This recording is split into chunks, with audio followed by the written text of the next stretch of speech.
Olá, queridos amigos e amigas, como vão? Tudo bem? Todo o nosso apoio e solidariedade aos nossos irmãos e irmãs do Rio Grande do Sul continua. Vamos à nossa matéria de hoje. Lula, Michel Temer tirou 40% do salário dos petroleiros criminosamente com base no nervosismo do mercado.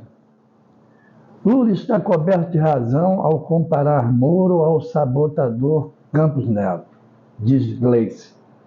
Deputada rebateu o comentário feito pelo ex-juiz, suspeito mais cedo no dia, no qual atacou Lula por criticar o presidente do Banco Central.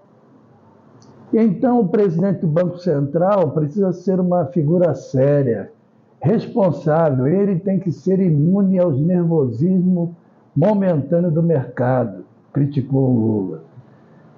Moro, que prendeu Lula sem provas, num claro intuito de beneficiar Bolsonaro, e para que não paire dúvida do conluio criminoso de ambos, Moro recebeu de Bolsonaro o Ministério da Justiça e a promessa de ser indicado ministro do STF.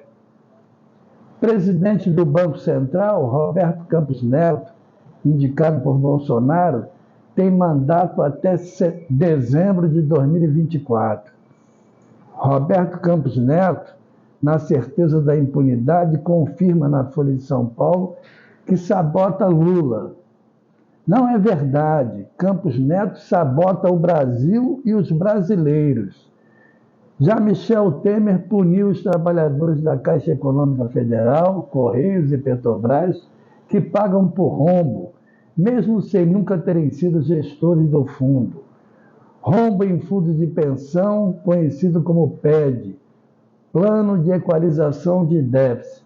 E sem nenhuma prova, culpam o PT e o PMDB pelos rombos nos fundos de pensão.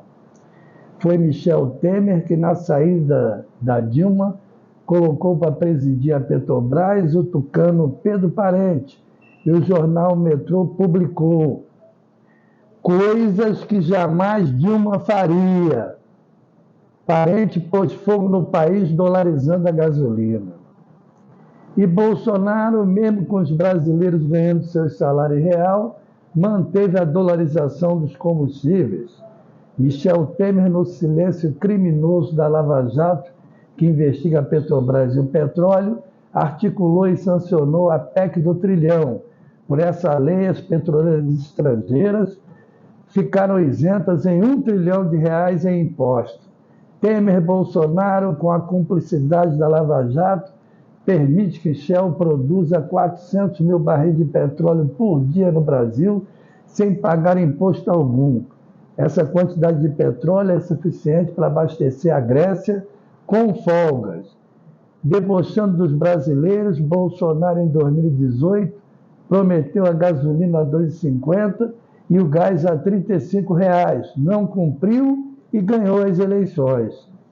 Na certeza da impunidade, Bolsonaro, em 2022, prometeu os combustíveis mais baratos do mundo, mas perdeu as eleições para Lula, que abrasileirou e baixou o preço dos combustíveis.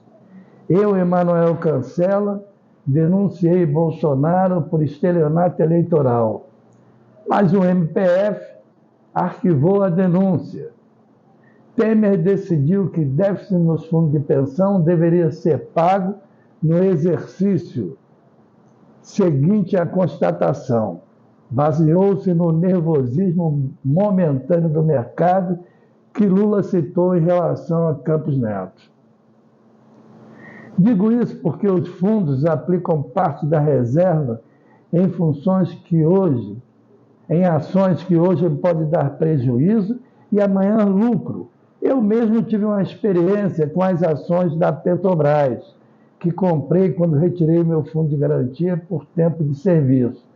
Comprei as ações por X, imediatamente depois valiam meio X. Meses depois já recuperava o que investi e já tinha lucro com o papel. Muitos desses déficits que resultam em PED são fruto do nervosismo momentâneo do mercado, que depois muito se transforma em lucro e o trabalhador que pagou pelo déficit PED fica a ver navios. Mas não se trata de erro casual. O PED assassino também é criminoso. Por conta do PED, os trabalhadores da Petrobras, ativos e aposentados, pagam de forma vitalícia 40% do seu salário, muitos recebem contra-cheque zerado. Em 2019, 10 petroleiros tinham se suicidado. E para aqueles que acreditam na inocência de Temer, Bolsonaro, Lava Jato e Greenfield, Bolsonaro, com a promessa de indicar o então presidente do STJ, João Otávio de Noronha, ao STF, conseguiu de Noronha a suspensão de 310 liminares que impediu o desconto de PED no contra-cheque de dezenas de milhares de petroleiros e impediu novas liminares. Noronha ainda tirou da cadeia o Queiroz, administrador das rachadinhas do clã Bolsonaro, que envolve o próprio Jair Bolsonaro e a primeira-dama Michele. E a Lava Jato, que investiga a Petrobras, e a Greenfield, que investiga os fundos de pensões, se omitiram criminosamente quando Bolsonaro indicou Paulo Guedes, então seu assessor na campanha presidencial, para ministro da Economia. Paulo Guedes deu rombo bilionário nos fundos de pensão, inclusive na Petro. Não foi preso e não paga nada pelo rombo. Na certeza da impunidade, transformaram a Lava Jato em filme. Polícia Federal, a lei é para todos. A lei é para todos, só valeu na fita.